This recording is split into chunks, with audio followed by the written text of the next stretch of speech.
Hello friends, hi, good afternoon to all of you. So ఇవాళ నేనైతే Kotak Mahindra bank ఎవరైతే use చేస్తున్నారో సో ఆ అకౌంట్ హోల్డర్స్కి అయితే నేను ఒక మంచి అప్డేట్ అయితే తీసుకొచ్చానండి. సో కోటక్ మహీంద్రా బ్యాంక్ గురించి కొన్ని రీసెంట్ అప్డేట్స్ కూడా నేను తీసుకురావడం అయితే జరిగింది.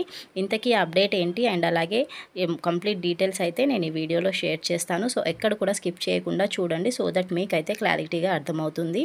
అండ్ అలాగే బిఫోర్ దట్ అయితే నా వీడియోని ఫస్ట్ టైం చూస్తున్నట్లయితే ప్లీజ్ అండి లైక్ చేసి సబ్స్క్రైబ్ చేయండి.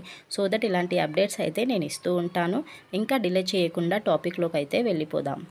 సో మనకైతే కోటక్ మహీంద్రా బ్యాంక్ ఇప్పట్లో చాలామంది అయితే యూస్ చేస్తున్నారండి. ఎందుకంటే ఈ కోటక్ మహీంద్రా బ్యాంక్లో ఇప్పుడు డిజిటల్గా చాలామంది అకౌంట్స్ ఓపెన్ చేసుకుంటున్నారు. అండ్ అలాగే క్రెడిట్ కార్డ్స్ తీసుకున్న చాలా ఆఫర్స్ అయితే వస్తున్నాయనేసి చాలామంది అయితే ఇప్పుడు జీరో బ్యాలెన్స్ అకౌంట్ కోటక్ మహీంద్రాలో యూస్ చేసుకుంటున్నారు. సో ఆన్లైన్లోనే మనము అకౌంట్ ఓపెన్ చేయడం కానివ్వండి, క్రెడిట్ కార్డ్స్కి రిలేటెడ్ ఏదైనా క్రెడిట్ కార్డ్స్ తీసుకోవడం ప్రతి ఒక్కటైతే 80 to 90% ఆన్లైన్లోనే తీసుకుంటున్నారండి. సో ఇప్పుడు ఏంటంటే కోటక్ మహీంద్రా ఎవరైతే ఆన్లైన్లో తీసుకుంటున్నారో సో వాళ్ళకైతే ఒక ఇంత సాడ్ న్యూస్ అనే అనుకోవాలి. ఇంతకీ ఏంటి అనేది ఇప్పుడు నేను మీకు వీడియోలో అయితే షేర్ చేస్తానండి. సో కోటక్ మహీంద్రా బ్యాంక్ని అయితే ఇప్పుడు ఆర్బీఐ అయితే బ్యాన్ చేయడం జరిగిందండి కొత్త క్రెడిట్ కార్డ్స్ ఇష్యూ పైన. అండ్ అలాగే మనకి న్యూ అకౌంట్స్ ఓపెన్ చేసుకోవడానికి ఆన్లైన్లో కానివ్వండి అట్లాంటి వాటికైతే ఇప్పుడు కంప్లీట్గా బ్యాన్ అయితే చేయడం జరిగింది. సో ఇది ఎప్పటి నుంచి స్టార్ట్ అయిందంటే మనకు April 24th నుంచి అయితే ఈ ప్రాసెస్ స్టార్ట్ చేయడం జరిగింది వాళ్ళు. సో 24th నుంచి అయితే ఇప్పుడు కోటక్ మహీంద్రాలో మనకి న్యూ క్రెడిట్ కార్డ్స్ అయితే ఏవి కూడా ఇష్యూ అవ్వట్లేదు. ఎందుకంటే చాలామంది కస్టమర్స్ ఇప్పుడు కోటక్ మహీంద్రాకి అయితే చాలా ఈజీగా మనకి ఫాస్ట్ అప్రూవల్ క్రెడిట్ కార్డ్స్ అయితే వస్తున్నాయి కదా. సో చాలామంది అయితే ఇప్పుడు డిజిటల్గా మనకి ఆన్లైన్లో అప్లై చేసుకుంటున్నారు. సో మనకి ఏదైతే సెట్ అవుతుందో అలాంటి కార్డ్కి అయితే అప్లై చేసుకోవడం జరుగుతుంది. అండ్ వెంటనే అది అప్రూవల్ అయ్యి కూడా చాలామందికి అయితే క్రెడిట్ కార్డ్స్ అయితే రావడం జరుగుతుందండి. కాకపోతే ఇప్పుడు ఈ క్రెడిట్ కార్డ్స్ అన్నీ ఆన్లైన్లో వాళ్ళు తీసుకోవడం వల్ల ఏంటంటే ప్రాపర్గా డేటా అనేది సఫిషియెంట్గా లేదు అనేసి అయితే ఆర్బీఐ చెప్పడం జరిగింది. ఆల్రెడీ దీన్ని అయితే కరెక్ట్ చేసుకోమని చెప్పడం కూడా జరిగింది ఆల్రెడీ 2 times.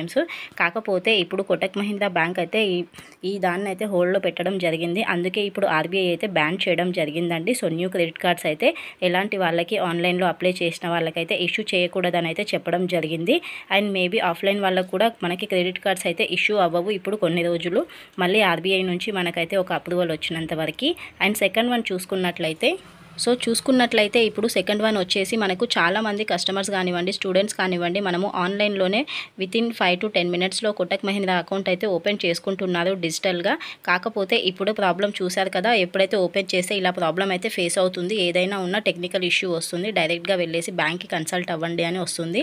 నాట్ ఓన్లీ ఇది డిజిటల్ 811 యాప్ కానివ్వండి, మొబైల్ బ్యాంకింగ్ యాప్ కానివ్వండి, మనం ఏదైనా న్యూ అకౌంట్ ఓపెన్ చేయాలి అనుకుంటే కంపల్సరీగా బ్యాంక్ వెళ్ళి అయితే కన్సల్ట్ అవ్వండి అని మనకైతే మెసేజ్ రావడం జరుగుతుందండి. సో ఎలాంటి న్యూ కస్టమర్స్ని డిజిటల్గా ఎవరైతే అప్లై చేసుకుంటారో అలాంటి కస్టమర్స్ని అయితే యాక్సెప్ట్ చేయొద్దని ఆర్బీఐ అయితే రూల్ పాస్ చేయడం అయితే జరిగిందండి కోటక్ మహీంద్రా బ్యాంక్కి. సో ఇలా ఆన్లైన్లో అప్లై చేసుకోవడం ద్వారా చాలామంది వీడియో కేవైసీ చేయించుకుంటున్నారు. అండ్ కొన్ని డాక్యుమెంట్స్ అవన్నీ డేటాస్ అయితే ప్రాపర్గా ఉండట్లేవన్న ఉద్దేశంతో ఆర్బీఐ అయితే ఈ డెసిషన్ తీసుకోవడం జరిగింది. సో ఇప్పుడు ఏదైనా మనం న్యూగా బ్యాంక్ అకౌంట్ ఓపెన్ చేయాలి అనుకున్నా కంపల్సరీ మనమైతే డెఫినెట్గా బ్యాంక్కే కన్సల్ట్ అవ్వాల్సి వస్తుందండి. ఇప్పుడు 811 యాప్ కూడా సరిగ్గా పని చేయట్లేదు ఇప్పుడు డిజిటల్గా. అండ్ క్రెడిట్ కార్డ్స్ కూడా న్యూగా అయితే ఇప్పుడు అప్రూవల్ అయితే రావట్లేదు. ఏది ఉన్నా కూడా మనం బ్యాంక్కి వెళ్ళి కన్సల్ట్ అవ్వాల్సి వస్తుంది. సో వన్స్ ఈ ప్రాబ్లం అనేది సాల్వ్ అయిన తర్వాత మళ్ళీ ఆర్బీఐ నుంచి మనకు గ్రీన్ సిగ్నల్ వచ్చిన తర్వాతనే మళ్ళీ మనం ఆన్లైన్లో కానివ్వండి ఎక్కడైనా కూడా క్రెడిట్ కార్డ్స్ కానివ్వండి లేకపోతే న్యూ అకౌంట్స్ ఓపెన్ చేయడం అనేది అయితే మనం చేసుకోవాల్సి వస్తుంది. బట్ డెఫినెట్గా ఆర్బీఐ అయితే అప్రూవల్ ఇవ్వాల్సి వస్తుంది. సో కోటక్ మహీంద్రా కస్టమర్స్కి అయితే కొంచెం సాడ్ న్యూస్ అని అనుకోవాలండి. సో April 24th నుంచి అయితే ఈ సర్వీసెస్ అయితే బ్యాన్ చేయడం జరిగింది. మళ్ళీ మనకి ఆర్బీఐ నుంచి అప్రూవల్ వచ్చిన తర్వాతనే వాళ్ళ డేటాబేస్ అంతా ప్రాపర్గా చెక్ చేసుకున్నాక అంతా ఓకే ఉంది అని చెప్పిన తర్వాతనే మళ్ళీ అయితే మనకి న్యూ క్రెడిట్ కార్డ్స్ కానివ్వండి, మళ్ళీ మనం ఆన్లైన్లో జీరో బ్యాలెన్స్ అకౌంట్ కానివ్వండి ఎలాంటి మనము న్యూ అకౌంట్స్ ఓపెన్ చేసుకోవాలన్నా ఆన్లైన్లో వీటన్నిటికైతే ఇప్పుడు బ్యాన్ చేయడం అయితే జరిగిందండి ప్రజెంట్ అయితే.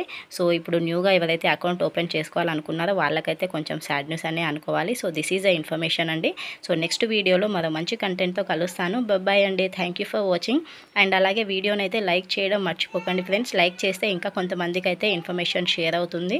సో వాళ్ళకు ఎంతో కొంత ఐడియా అయితే వస్తుంది కదా. Hope you understand.